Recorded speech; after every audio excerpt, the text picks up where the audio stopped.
Ya, selamat berjumpa kembali di video kuliah KPL, Keamanan Perangkat Lunak. Hari ini kita akan belajar atau membahas serialisasi dan deserialisasi. Ya, sebenarnya ini ya berhubungan ya. Sebenarnya ada 12 rule untuk serialisasi dan deserialisasi ini, tapi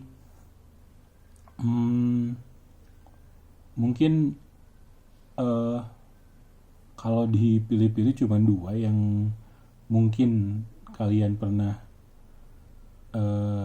bukan gunakan juga sih, berdasarkan asumsi saya dari mata kuliah yang sudah kalian ambil. Itu ada 2 yang berguna. Yang pertama itu jangan serialisasi informasi sensitif. Dan yang kedua adalah jaga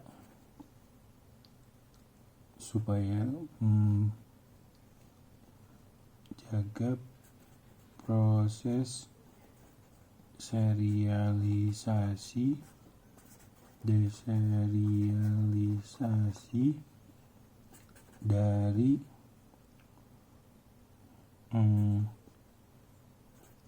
kebocoran sumber daya out of memory. Di sumber daya di sini sumber daya komputer ya. Jadi 2 ini. Nah, tapi saya mau ngejelasin aja apa itu serialisasi dan deserialisasi. Jadi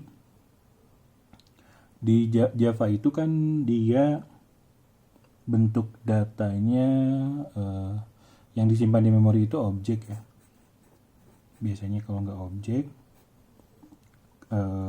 tipe data primitif. Tipe data primitif ini kalau dikirimkan itu mudah, karena ya tipe data primitif itu kan ada di mana-mana ya.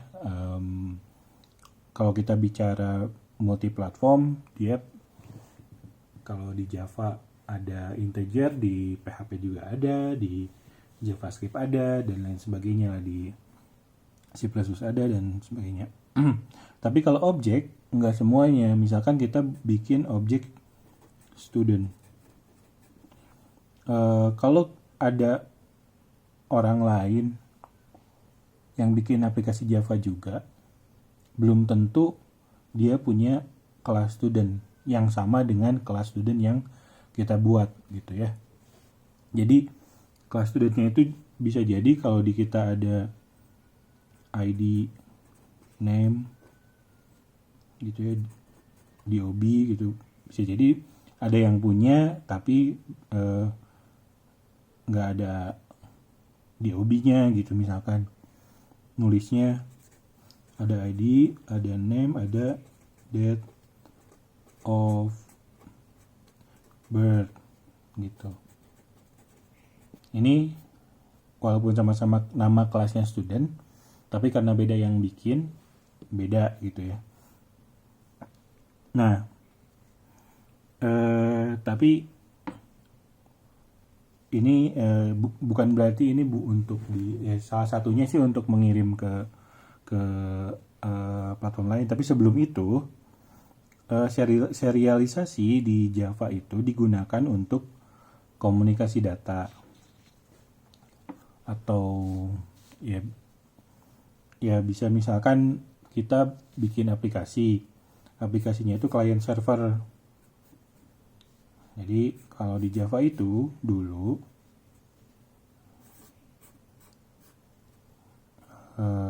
ya sama sih dengan sekarang juga kan seperti ini ya, cuman kalau sekarang kliennya ini misalkan macam-macam gitu ya, ada web, ada mobile gitu, ada desktop. Dulu desktop pun bisa seperti ini. Mungkin di PSI pernah dijelaskan ada yang too tired to tired, ada yang three tired. Tier ini adalah tingkatan. Jadi ada yang 2 tingkat, ini 3 tingkat. Jadi kalau 2 tingkat itu dari aplikasi langsung ke database. Tapi kalau 3 tingkat, ada aplikasi, ada server, ada database. Jadi mirip dengan arsitektur yang populer saat ini. Ada aplikasi, ada API server, ada database. Kalau dulu ini disebutnya ya server aja. Jadi ini koneksinya menggunakan TCP. Kalau sekarang kan menggunakan HTTP. Kalau dulu ini menggunakan TCP socket gitu. Sekarang kan ada WebSocket. WebSocket itu enggak ya bisa diakses lewat web gitu ya. Kalau dulu enggak, socket itu diaksesnya lewat TCP lokal gitu. Sebenarnya bisa sih ini juga internet juga. Tapi beda dengan HTTP gitu. Nah, pengiriman datanya, yang dikirim datanya itu ini kalau sekali lagi, kalau tipe data primitif itu mudah. Kalau tipe data primitif itu mudah dibacanya. Nah, kalau tipe data objek, nah karena dikirimnya, anggap aja pesannya seperti kalau sekarang lebih mudah membayangkan mungkin ya. Seperti kalau kita buat API, ada XML, ada JSON format. Nah, ini tuh format serialisasi, format message kan. Kalau di Java ini jadi bahasa-bahasa lain juga ada yang menggunakan istilah serialisasi. Ini adalah format serialisasi, deserialisasi gitu. Jadi ini juga sama, cuman formatnya lebih beragam karena biasanya kalau dulu kan tertutup ya, maksudnya kita hanya buat aplikasi untuk perusahaan ini pakai formatnya ya format kita sendiri aja gitu, nggak perlu. Kalau XML dan JSON kan ini karena ya lebih universal untuk konsumsi orang-orang juga gitu. Semua orang bisa pakai gitu. Kalau ini bisa aja cuman string pakai titik koma dipisahkan atau jadi byte dan lain sebagainya gitu. Nah, jadi pada saat mengirimnya ini sebenarnya byte kan. Pada saat dikirim ini objek itu perlu diserialisasi. Jadi sebelum dikirim diserialisasi dulu, kemudian pada saat diterima itu deserialisasi gitu. Ini juga sama, kalau server ngirim pesan ke klien diserialisasi dulu, pada saat diterima oleh klien deserialisasi. Nah, itulah yang dimaksud dengan serialisasi, deserialisasi, termasuk XML dan JSON ini. Jadi kalau API juga sama, di server, API server itu proses mengubah si variabel menjadi JSON itu adalah proses serialisasi. Sedangkan kalau misalkan kita menerima string JSON atau string XML, kita ubah menjadi variabel di bahasa pemrograman tersebut, itu adalah deserialisasi disebutnya. Nah, itu kalau di Java sebetulnya kalau yang satu lagi, kalau di Java itu sebetulnya bukan hanya di Java, ada juga yang menggunakan serialisasi deserialisasi untuk DB. Tuh, ini misalkan ada DB khusus, DB-nya dikelola oleh si aplikasi ini sendiri. Kalau DBMS sesuai namanya, Database Management System. Dia sudah punya sistemnya. Sebenarnya mungkin di dalamnya ada serialisasi, deserialisasi. Ada proses itu.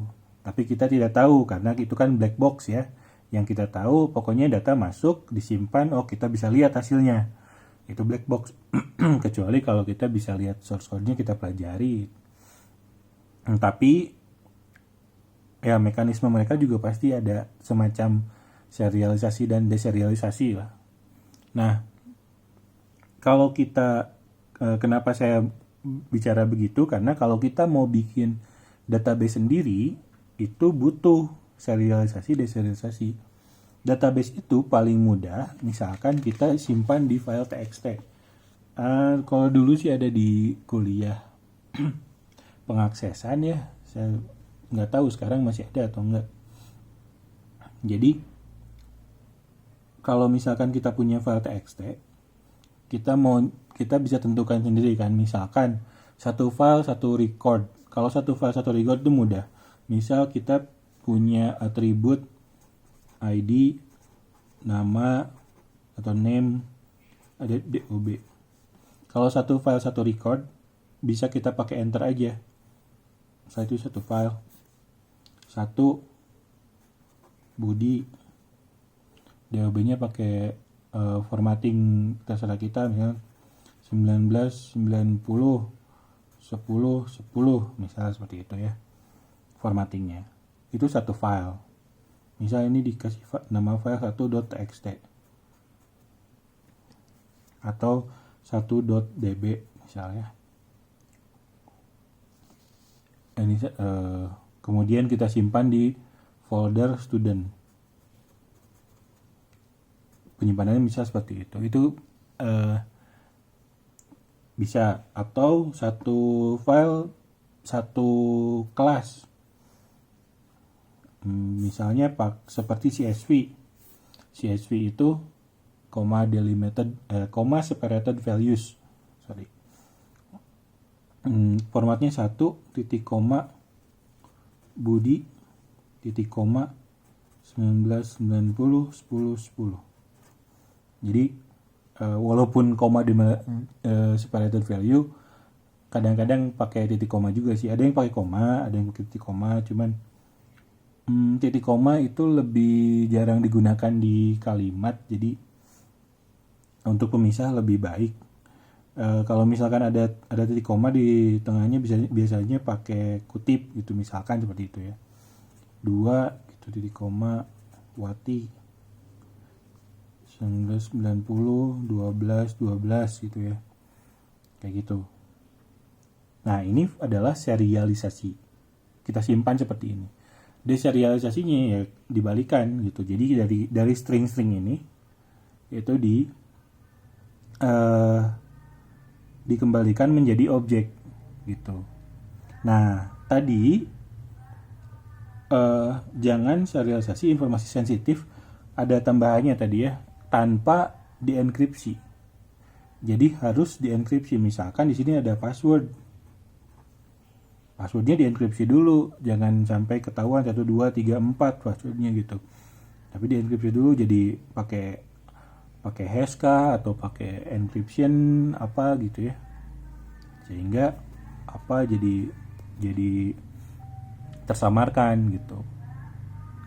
Nah, yang kedua, tadi jangan sampai out of memory atau terjadi kebocoran. Ini berkaitan dengan materi sebelumnya. Ya, kalau misalkan kita menggunakan file itu pakai try resource, atau setelah try itu ada finally, kemudian di finally ini di close. Itu jadi dilihat aja di sebelumnya. Try finally close gitu. Jadi kalau misalnya kita membuka sebuah file, jangan lupa di close. Kalau pakai try resource itu udah otomatis gitu. Kalau kita membuka stream untuk pengiriman data lewat network itu menggunakan stream. Jangan lupa di close juga. Kalau misalkan kita API juga sama sebetulnya, cuman sekarang kan sudah banyak library yang membungkus itu. Contohnya kan retrofit gitu ya, untuk di Java itu. Retrofit itu membungkus OKHTTP. OKHTTP itu adalah HTTP klien HTTP. Jadi si retrofit yang sudah mengurus closing resource tersebut. Jadi kita udah nggak usah ngurusin tuh gitu, lebih enak. Tapi kalau kita urus sendiri ya jangan lupa di close gitu, karena ini ada dua prinsip ini yang sebenarnya kalau misalkan mau tahu lebih banyak lagi silakan googling, search kata kuncinya ini aja Oracle Java, nanti mungkin search Oracle Java, nanti mungkin muncul code guidelines gitulah untuk Java yang secure gitu. Nah itu saya ngambil dari sana, ada versi bukunya, ada atau ebook, ada versi webnya juga gitu. Ya mungkin untuk video kali ini saya cukupkan dulu. Terima kasih atas perhatiannya. Wassalamualaikum warahmatullahi wabarakatuh.